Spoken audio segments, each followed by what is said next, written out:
चलिए प्रश्न संख्या 9वां, कूलम के नियम पर आधारित क्वेश्चन से 9वां नंबर क्वेश्चन।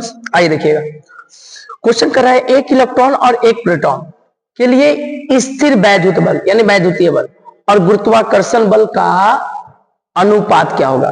तो पहले वैद्युतीय बल को देखेंगे, फिर गुरुत्वाकर्षण बल को देखेंगे और उसके बाद दोनों का अनुपात करेंगे। आइए देखिएगा, सबसे पहले वैद्युतीय बल को निकालते हैं। एफ से बल, ई से इलेक्ट्रिक फोर्स मतलब वैद्युतीय बल। वैद्युतीय बल का फॉर्मूला क्या होता है बच्चों, K into Q1 into Q2 बटा R स्क्वायर। ये वैद्युतीय बल हो गया। और इसी में आपका कौन सा बल है, गुरुत्वाकर्षण बल।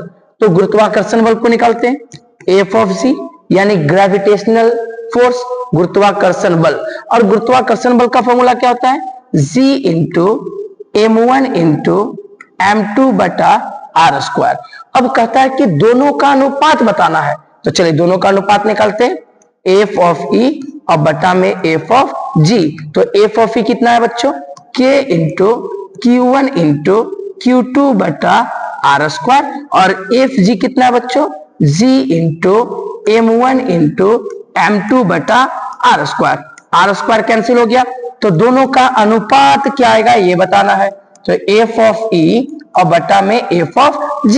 बोले F ऑफ E के वैल्यू रखते हैं K, पहले तो ऊपर में K आया और K का मान कितना होता है 9 गुना 10 के पावर 9। उसके बाद क्या आया Q1 मतलब पहला आवेश। तो एक इलेक्ट्रॉन है और एक प्रोटॉन है, तो इलेक्ट्रॉन पे आवेश और प्रोटॉन पे आवेश लेंगे तो इलेक्ट्रॉन पे आवेश कितना होगा 1.6 गुना 10 के पावर माइनस 19 कूलम।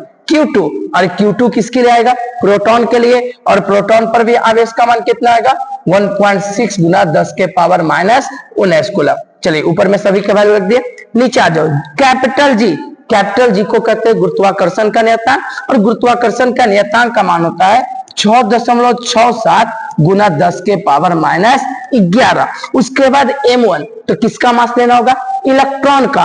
और इलेक्ट्रॉन का मास कितना होता है बच्चों 9 गुना, लगभग में 9 गुना 10 के पावर माइनस 31 kg, या 9.1 भी ले सकते थे, 9.1 गुना 10 के पावर माइनस 31।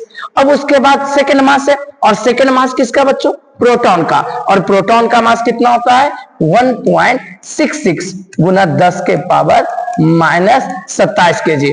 अब इस पूरे टर्म को आपको सोल्व करना है, और इस पूरे टर्म को जब आप सोल्व कीजिएगा तो इसका आंसर अप्रोक्सीमेट आएगा 2.3 और गुना 10 के पावर 39। और ये दोनों का क्या निकल जाएगा, अनुपात। चलिए इसको आप लोग सोल्व करके सॉल्यूशन कीजिएगा, प्रैक्टिस कीजिएगा।